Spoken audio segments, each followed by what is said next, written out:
বন্ধুরা নমস্কার, সবাইকে সুস্বাগতম, আন্তরিক প্রীতি এবং শুভেচ্ছা জানিয়ে শুরু করছি আজকের রান্না।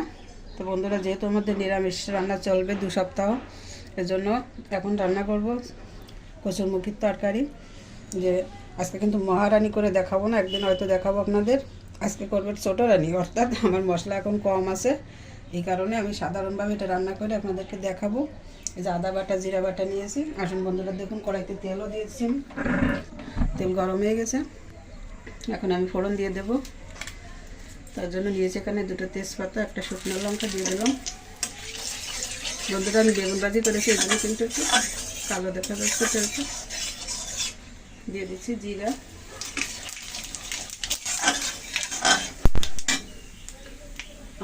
ফোড়নটি ভেজে নিয়েছি ভালো করে। এখন দিয়ে দিচ্ছি কচুরমুখিগুলো।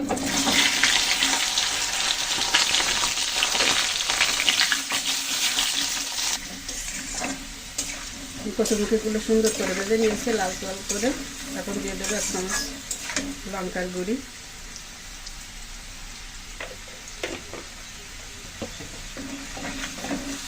এটা দিয়ে হালকা করে ভেজে নিয়ে তারপর একটু জল দেবো। যেহেতু লঙ্কা কিন্তু একদম কাঁচাটা গুঁড়ো করা থাকে, তাই একটু হালকা করে ভেজে নিলাম যাতে একটু ঘিরান আসে মরিচ থেকে। জল দিচ্ছি হালকা।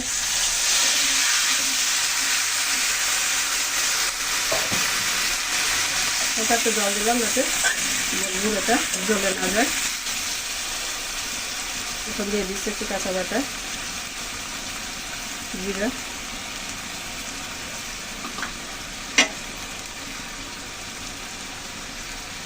দিচ্ছি আদা। মরিচটা দিয়ে ভালো করে কষিয়ে নেব।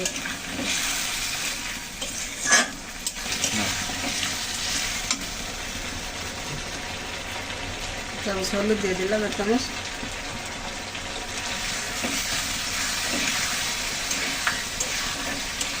আর তরকারি একটু ভালো করে কষানো হয়ে গেছে, দেখুন মশলা থেকে কিন্তু তেল ছেড়েছে। এখন আমি জল দিয়ে দেবো জলের জন্য।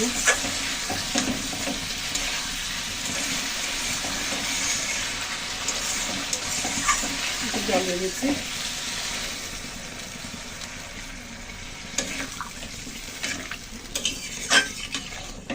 দেখুন আমি একটু কলা দিয়েছিলাম কাঁচকলা ভাতের ভিতর, এটা এখন মেখে নেব।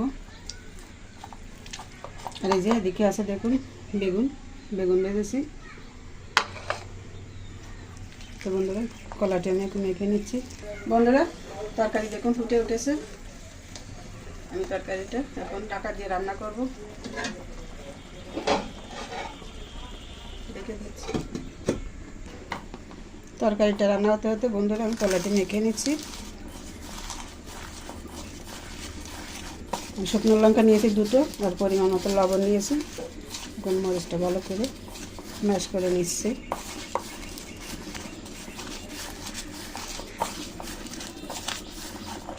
দেখুন তেল দিয়ে দিচ্ছি। বন্ধুরা, কলা মাখায় কিন্তু একটু তেলটা বেশি লাগে, তার কারণ হচ্ছে এটা মেখে রাখলে কিন্তু একটু পরে আবার শক্ত হয়ে ওঠে, এই কারণে একটু বেশি পরিমাণে তেল দিতে হয়। আর যেহেতু ভর্তা খেতে গেলে কিন্তু সরিষার তেলটাই কিন্তু একদম মেইন পয়েন্ট। এটা যদি ঠিকঠাক মতো না হয় তো ভর্তা কিন্তু ভালো হয় না। তো বন্ধুরা দেখুন, আমি তেল কিন্তু আরও একটু নিয়েছি, আমার কাছে মনে হয়েছে যে লাগবে আর একটু, তাই দিলাম। ভর্তা মাখালে যদি একটু সফট না হয় সেই ভর্তা ভালো হবে না কখনোই। তো বন্ধুরা, কার কার ভালো লাগে কলা ভর্তা, কাঁচকলা ভর্তা, অবশ্যই বলবেন। আমাদের কাছে কিন্তু ভালোই লাগে, অনেকদিন খাওয়া হয় না, তাই হঠাৎ মনে পড়ে গেল, তাই একটা কলা দিয়ে দিলাম ভাতের ভিতর। এই যে ভর্তা মাখিয়ে নিলাম বন্ধুরা।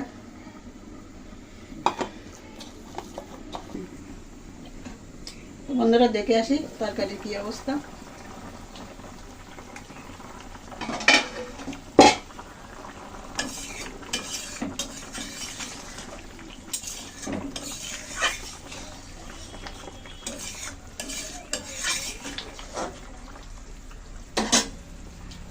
বন্ধুরা আমি এখানে হালকা একটু চিনি দিয়ে দিচ্ছি। মেয়েটা কিন্তু আবার তরকারিতে মিষ্টি পছন্দ করে না, যদি একটু মিষ্টি লাগেও কিন্তু বুঝতে পারে, এই জন্য হালকাভাবে দেওয়া লাগে, তাই দিয়ে দিই। আর দেবো একটু আদা বাটা।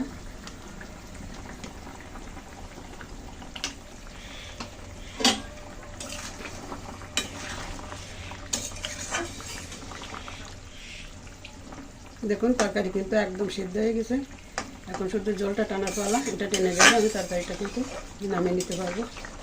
তো দেখতে থাকুন। তো বন্ধুরা দেখুন জল কিন্তু যথেষ্ট টেনে গেছে, এখন আমি লবণ দিয়ে দেবো। লবণ দিয়ে দিচ্ছি পরিমাণ মতো।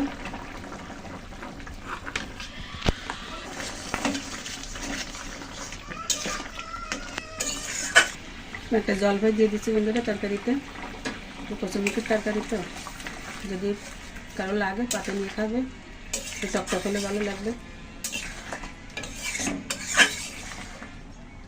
তো বন্ধুরা আমি এখন দেখুন তরকারি কিন্তু একদম ঠিক পর্যায়ে চলে এসেছে টেনে। এখন আমি দিয়ে দিচ্ছি জিরার গুঁড়ো, হালকা দিলাম, আর দেবো গরম মশলা গুঁড়ো।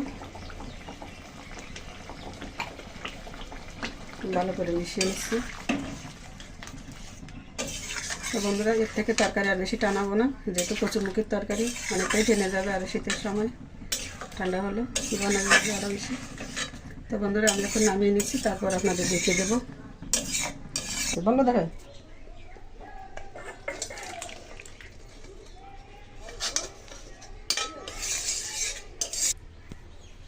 তো বন্ধুরা এই যে হয়ে গেল তরকারি রান্না করা কচুরমুখী দিয়ে। তো বন্ধুরা কেমন লাগলো রেসিপিটি অবশ্যই একটু জানাবেন আমাদের। তো বন্ধুরা সবাই ভালো থাকুন, সুস্থ থাকুন। আজকের মতো সংক্ষিপ্ত ভিডিও এখানেই রাখছি। সবাই সুস্থ থাকুন, ধন্যবাদ সবাইকে।